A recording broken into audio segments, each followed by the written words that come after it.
Understanding a child's emotions can be challenging, especially when children seem to be overly emotional.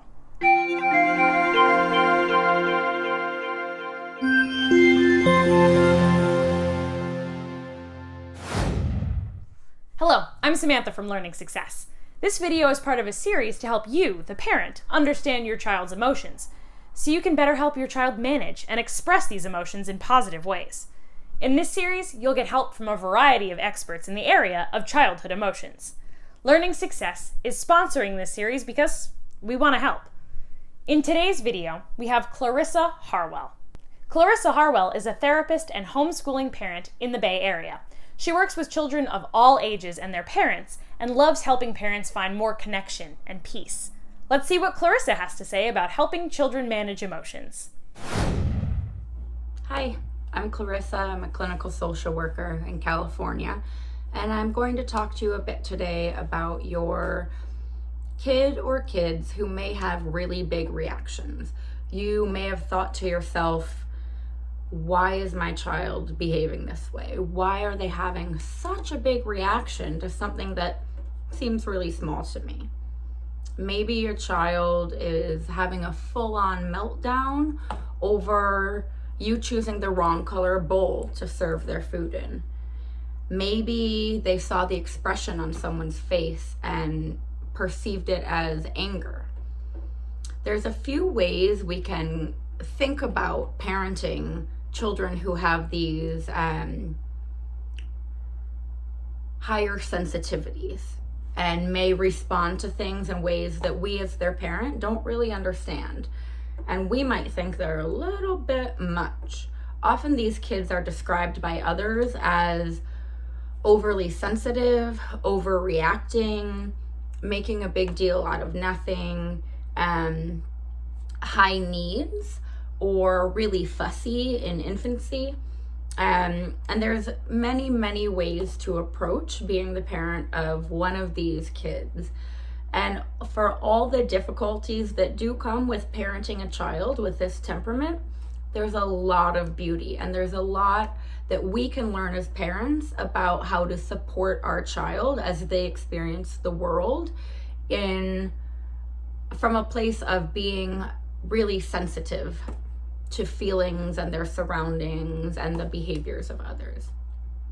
One of the most simple things that I work with parents of young children and applies all the way through young adulthood is the acronym HALT. That stands for hungry, angry, lonely, and tired. And the point of HALT, and we teach parents to say it to themselves, stop and think before they respond to their crying or yelling or tantruming child. HALT. Is my child hungry right now? Are they angry about something that happened recently or earlier that wasn't addressed or resolved? Are they lonely? And though the L in HALT stands for lonely, I ask parents to consider it in a broader sense. Any feeling that may have elicited a feeling of rejection or emotional pain, being left out is a big one for kids of highly sensitive temperaments. And T is for tired. You probably know as a parent what being tired feels like. Well, tired children are not really any different. They just have fewer coping skills to get their needs met. So, is my child hungry? Are they angry? Are they lonely or feeling rejected or hurt? And are they tired? That is a really simple foundation for the beginnings of how we detect what might be going on for our child. Once we have considered those things, we can begin to meet those needs preemptively. So if we know that our child is going into a new situation, for instance, that might be difficult for them with their particular sensitivities, we're going to make sure that they've been fed, that we've connected with them positively to help address any underlying anger, loneliness, hurt feelings. So we're going to do our best to really connect with them in a positive, non-critical way before they go into this new situation or try a new thing. And of course, we're gonna do our best to make sure that they're not overly tired. Some of those things are unavoidable. You cannot, as the parent, always make sure your child's every need is met, nor should you. That wouldn't prepare them for the world either, would it? So halt, hungry, angry, lonely, or some other hurt feeling, and tired. That's where we begin to detect what our child's underlying need might be when they're having a huge reaction to something. I want to encourage you as the parent of a child who has big reactions, big feelings that you may or may not understand. I want to encourage you to reframe that from overly emotional to highly sensitive. Highly sensitive is a more neutral term, and thinking of your child as highly sensitive, we know will affect how you respond to them. If we go into a situation in which our child is having a meltdown over something that we don't think is a big deal, and we're in our minds thinking, this is too much, they're overreacting, we're going to respond to them in a way that suggests to them that their reaction doesn't make sense. One of the things we know about really emotional children with really big reactions to things is that it's hard for them. If we're having a hard time parenting them, they're having an even harder time experiencing the world the way that they do. So I want to encourage you to reframe it from overly emotional to highly sensitive. This is a neutralizing term that may help support you in responding to your emotional child in a way that doesn't communicate the message to them that there's something wrong, because there isn't. We know that about 20% of the population can be considered highly sensitive. I have a few book recommendations. All of these are available both on audiobook, often from your local library, or available for purchase. If you're interested in saving a few bucks, you can usually find these books used online. The first is called The Out of Sync Child, and this is by Carol Stock Kranowitz.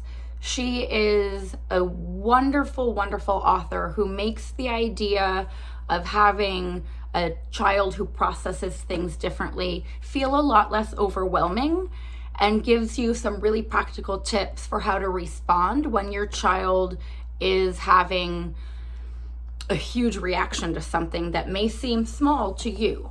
So that's The Out of Sync Child by Carol Stock Kranowitz. Highly, highly recommend.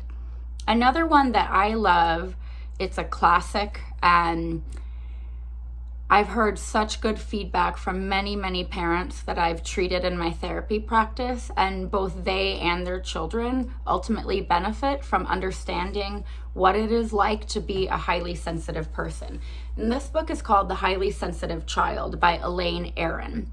And Elaine Aron is she is the founding mother of the idea of highly sensitive personality type or temperament. I encourage you to read her work. It is fascinating. And if you, as you're reading The Highly Sensitive Child, you may find, ooh, that sounds a little bit like me, or how I operated in the world as a child. That may lead you into reading her newest book, The Highly Sensitive Parent. Beautiful, beautiful new work from Elaine Aron, supporting how to be a highly sensitive person who is also parenting a highly sensitive child.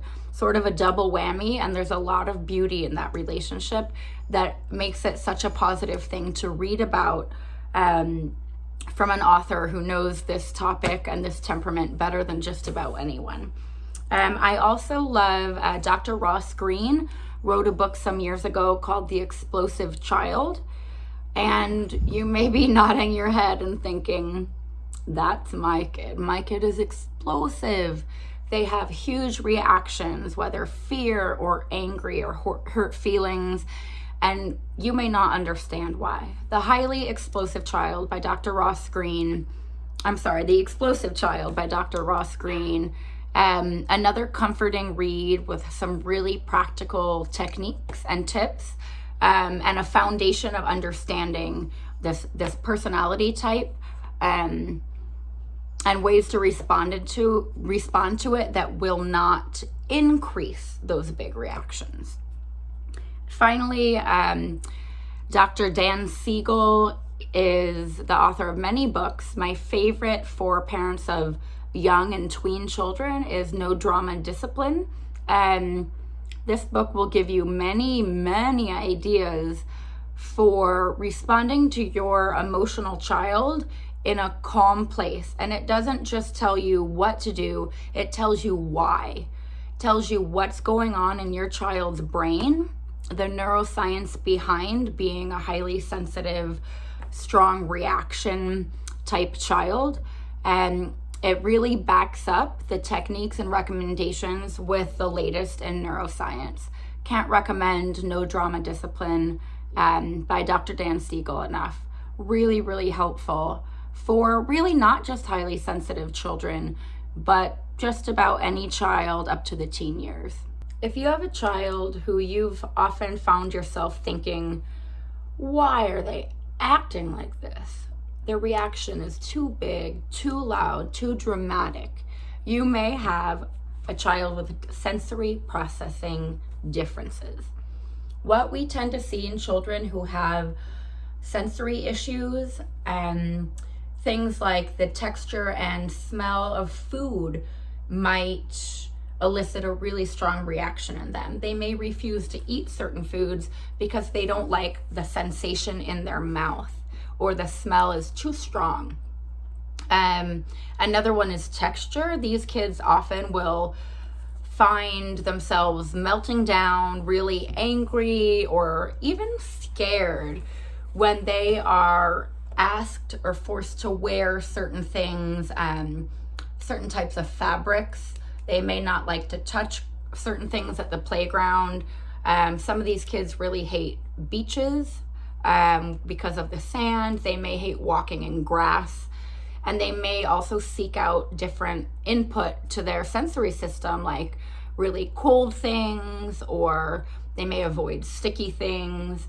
There's a whole range of sensory processing differences, and many, many children who are considered overly emotional are often actually responding to the sensory input in their world. And this includes things like sound and light. We know that children who have sensory processing differences often don't like bright light. They may run for the shade, cover their faces, and they may not like fluorescent light as well. And often these children have really strong preferences for sound. Maybe silence is overwhelming to them, as well as really loud sounds, or being startled by any noise might prompt a huge reaction for your child. Some degree of being sensitive to sensory input is really typical in all human beings, even in other mammals actually.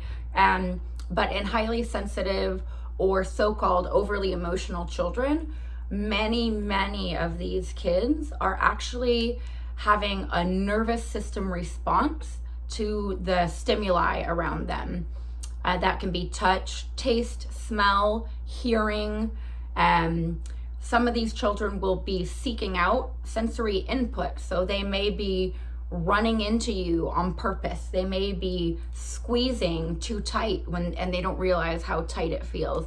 They may really like to be in tight clothing or wrapped tightly in blankets. And then the opposite of that, on the other end of the spectrum of sensory processing, is sensory avoiders.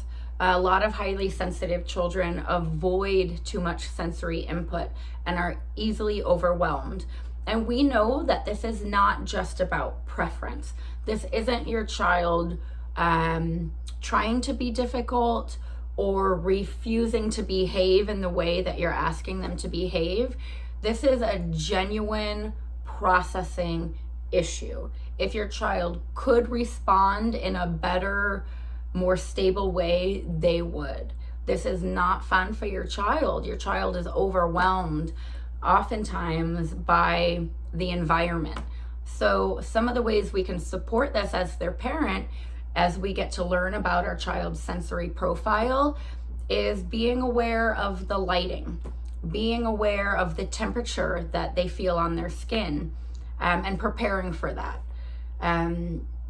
Being aware of the chatter around them. Are there a lot of outside noises? Are there a lot of people talking? Are you expecting your child to hear your direction to them, even when there's other sounds going around? That might not work for your particular child, and that's okay. Once you learn these things about your kid and start being aware of and playing detective with their sensory profile, you'll have so much more information about how to support their learning environment in the best possible way. Of course, there is no ideal environment, and the world around us changes so rapidly. So we don't expect parents ever to make the child environment perfect. There would be very little learning opportunity for any of us if things were ideal for us at any given time. What we aim for is good enough. And if you have a highly sensitive child who has big reactions to their environment, to sound, smell, taste, touch, textures, you may want to consider the ways you can reduce the impact on your child. That doesn't mean living in a bubble.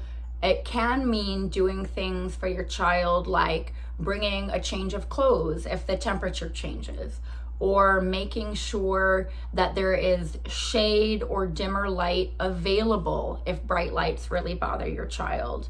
And if you're in an environment that has a lot of background noise or a lot of chatter, sometimes at a restaurant, maybe a playground, and you have learned that your child gets overwhelmed easily in that environment, you're going to be looking for a safe space where you can take your child out of that preemptively before they get overwhelmed, or at the very least, when they do reach their limit and have a meltdown, you want to provide a space for them where they can retreat and reduce their sensory input. Thank you. Thank you, Clarissa. My takeaway is this: H.A.L.T. Stop and think before responding to the emotions of kids. If you enjoyed this video, please make sure to share it on social media. Use the hashtag #BetterEmotions.